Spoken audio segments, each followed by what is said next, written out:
A negociação entre Corinthians e Pablo Verrete não é a única do atacante argentino, tem as últimas do mercado, bastidores, finanças. Fala aí pessoal, sou Jorge Nicola, bem-vindos a mais um vídeo do canal, ótimo ter vocês por aqui, sem perder tempo, pedir para deixar like, se inscrever no canal e ativar as notificações do Palmeiras, que lidera o ranking com 197 mil sócios torcedores pagando em dia. Segunda colocação é do Galo com 113 mil, terceiro lugar para o Internacional 107 mil. Grêmio é o quarto com 98 mil, Cruzeiro e Botafogo empatados na quinta colocação com 81 mil cada. O Flamengo aparece no sétimo lugar com esses 77 mil. O top 10 ainda tem o Bahia com 75 mil, o Vasco com 62 mil e o São Paulo com 57 mil sócios torcedores. Bora mudar de assunto e falar sobre o Vasco da Gama e a chance de Ryan garantir um bom dinheiro ao Cruz Maltino. O site Calcio Mercato, que trabalha com notícias de mercado no futebol italiano, assegura que a Fiorentina prepara uma oferta de 14 milhões de euros ou 88 milhões de reais ao Vasco. O Cruz Maltino assegura que até agora não chegou nada, mas se essa oferta for confirmada, dá para assegurar que o atacante de 18 anos de idade não ficará no clube. O Vasco precisa de uma grande venda e hoje o Ryan é o principal ativo do clube. Já existiu uma proposta do Anderlecht de 6 milhões de euros, oferta recusada. John Textor também que chegou a cogitar a contratação do Ryan, mas a história não avançou. Atacante que no primeiro ano de futebol profissional no time de cima não conseguiu, pelo menos na minha opinião, registrar os números que eu esperava. 33 partidas, 2 gols e 1 assistência. O fato de a Fiorentina estar a fim de contratá-lo pode ter a ver também com o Edmundo, que foi ídolo no Vasco e ídolo da Fiorentina e fez muitos elogios ao Ryan quando consultado pelo pessoal da equipe italiana. Só para completar o noticiário do Vasco, contar que há uma reunião marcada nessa segunda-feira entre o Pedrinho, presidente do clube, e também Renato Gaúcho, ex-comandante do Grêmio. A ideia do Pedrinho é fechar o mais rápido possível com um novo técnico. E depois de ouvir não de Paulo Pesolano, Luiz Castro e também de Pedro Caixinha, o Vasco foca todas as suas atenções em Renato Gaúcho. Preciso falar agora sobre o Corinthians e a concorrência cada vez maior por Pablo Verrete. Contei com exclusividade alguns dias atrás que Ramon Dias, o treinador corintiano, que terminou o ano em alta e com moral, pediu a contratação do Verrete. Ele entende que o Verrete seria a solução de todos os problemas, especialmente se o Yuri Alberto for vendido. Até agora não há uma negociação fechada, nem proposta oficial para o Timão pelo Yuri Alberto. Mas o Corinthians não é o único de olho em Pablo Verrete. Ao longo do final de semana também surgiram especulações no Fluminense e no Internacional. Quero explicar cada uma dessas histórias. Em relação ao Fluminense, houve um intermediário oferecendo o jogador ao Flu, embora o Fluminense tenha descartado a negociação. Já no Internacional, a notícia vem da Argentina, o Verrete é argentino e o diário Olé afirma que o Internacional vai fazer força e esforços para a contratação do Verrete. Confesso que eu achei meio esquisito, até porque o Inter já tem o Borré e também o Ener Valencia. De qualquer forma, fui tentar entender com o Vasco por que o nome do Verrete tem sido especulado em tantos clubes.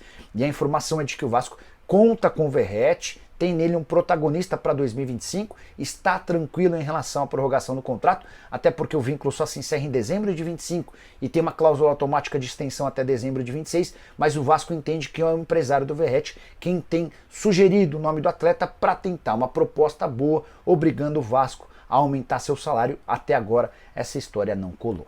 O Igor Gomes, o Wallace Martins quer saber sobre Marinacci no Vascão.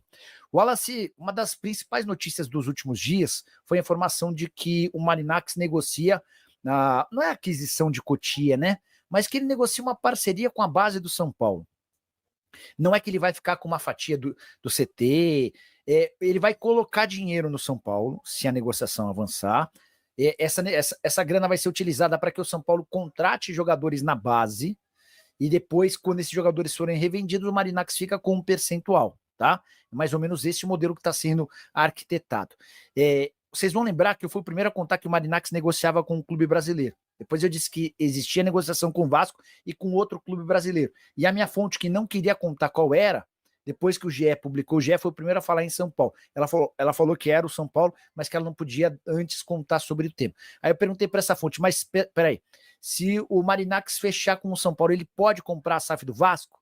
Segundo essa fonte, sim, as negociações são distintas. Com o Vasco ele seria dono, com o São Paulo ele teria uma parceria para categorias de base, tá bom? Vinícius Gomes, que está sempre com a gente. Boa noite, Nicola. Estou otimista com a possibilidade de o Renato Gaúcho no Vasco. Devemos dar valor aos treinadores brasileiros e Renato é um dos melhores no Brasil. Vinícius, vamos por partes. Nessa segunda-feira, o Pedrinho se reúne com o Renato Gaúcho. É bom que o Pedrinho saiba que ele vai precisar abrir os cofres. O Renato, nos tempos de Grêmio, ganhava R$1,5 milhão por mês. Eu acho que ele não vai exigir essa quantia num primeiro momento, mas é técnico para R$1 milhão pelo menos, tá? Acho que a negociação tem grandes chances de acontecer, até porque o Vasco já percebeu o quão difícil está esse mercado. Paulo Pesolano, Luiz Castro, houve contato também com Pedro Caixinha, todos esses não chegaram a um acordo com o Vasco. Sobre técnicos brasileiros, eu acho que os técnicos brasileiros vivem um momento ruim. Reconheço no Renato alguém com enorme capacidade de gestão de vestiário, mas se fosse vascaíno, eu torceria muito para que o Renato chegasse ao lado do Alexandre Mendes, que é o auxiliar técnico dele, e o cara que manja de fato de parte tática, de conceitos, de treinos. Eu acho que sem o Alexandre, o Renato perde bastante, porque você fica com um cara que tem muita capacidade de gestão, de liderança de pessoas, de estímulo, mas você perde em conteúdo, você perde em didática, você perde em treinamento. Com o auxiliar dele, a coisa fica um pouquinho mais equilibrada, tá? Narik, que tá sempre com a gente, Pelica, eu vi em uma live que se o Marinacks comprar a SAF do São Paulo, o time passaria a ser o clube mais rico, não só do Brasil, e sim da América. Confere aí. Narik, vamos lá. Eu vou ser bem sincero com você e com todo mundo que tá assistindo a gente, como eu sempre tento ser, né? Não existe nenhuma chance de o Marinacks comprar o São Paulo. São Paulo não vai conseguir aprovar a SAF. Ainda que o Júlio Casares batalhe, ainda que o Júlio Casares brigue internamente, ele não vai ter força política para aprovar a transformação do São Paulo numa SAF, numa sociedade anônima do futebol. Pelo menos não nos próximos anos. Para que o Conselho Deliberativo topasse essa mudança, que transformaria todos os membros do conselho em figuras decorativas, o São Paulo precisaria atingir o fundo do poço. Quando eu falo em fundo do poço, é em condição financeira, capacidade de disputa, em times ruins, brigando contra o rebaixamento. Se esse quadro acontecer, aí pode ser que os conselheiros aprovem. Mais ou menos como que aconteceu no Cruzeiro, no Botafogo, no Vasco. Nesse momento que se discute é o Marinacks se tornar um parceiro do São Paulo nas categorias de base. Ele coloca dinheiro para que o São...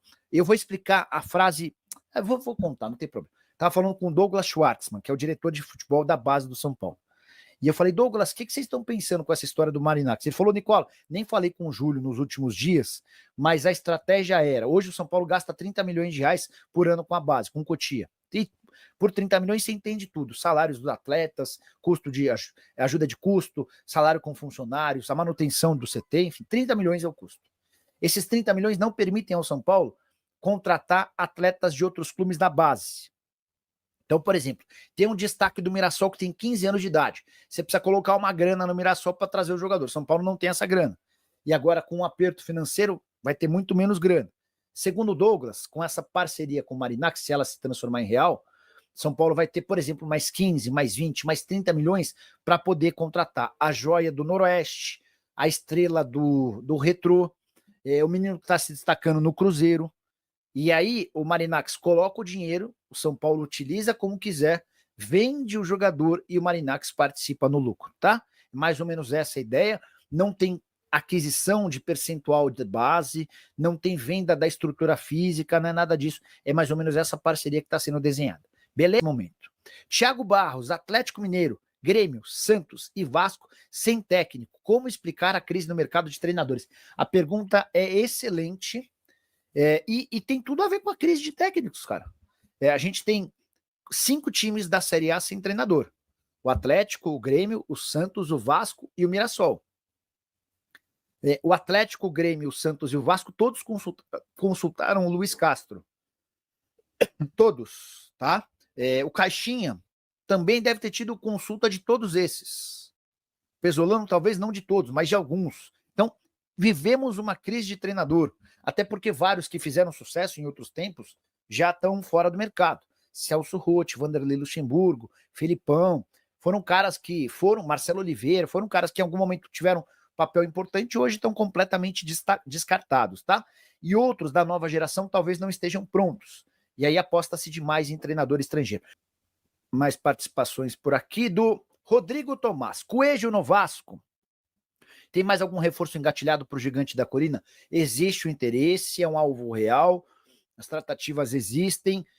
O Vasco entende que precisa de forma desesperadora de um zagueiro, talvez 2, e de um atacante de velocidade, tá?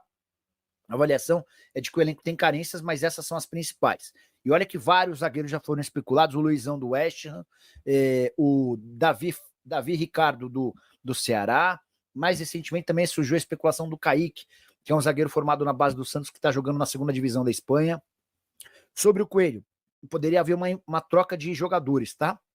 Então, é uma negociação que está acontecendo. Nunca é fácil tirar jogador do Atlético Paranaense, mas eu não descartaria. Eu só acho que o Pedrinho vai esperar para confirmar as contratações, ele vai esperar fechar com o técnico. Porque imagina, você traz o Coelho. Beleza, puta, que legal, trouxe o Coelho. Que foi muito criticado pelo torcedor do Furacão, mas que fez boa reta final de Série A, tá? O Atlético Paranaense caiu, mas não por culpa do Coelho. Mas você traz o cara. Aí chega o Renato e fala, puta, eu não gosto desse cara. Então, o mais normal é você trazer o técnico e depois sair buscando os reforços, beleza? Na live, eles falaram exatamente isso. Mais informações internas no São Paulo. A rejeição é o grego... Peraí. Mas informações internas no São Paulo, a rejeição ao grego também é comprar o Vasco. Não estão vendo isso com bons olhos. Então você está me explicando que assim, que dentro do São Paulo não vem com bons olhos o cara. E não faz sentido mesmo, tá? Só para quem tá chegando agora, estava explicando no começo da live que o Marinacks conversa com o Júlio Casares, já foram 2 reuniões pessoais para que o Marinacks não compre a base do São Paulo, mas seja parceiro ele vai investir dinheiro no São Paulo. São Paulo vai usar essa grana para contratar jogador na base, o jogador vai ser vendido e o São Paulo destina um percentual para o Marinacks.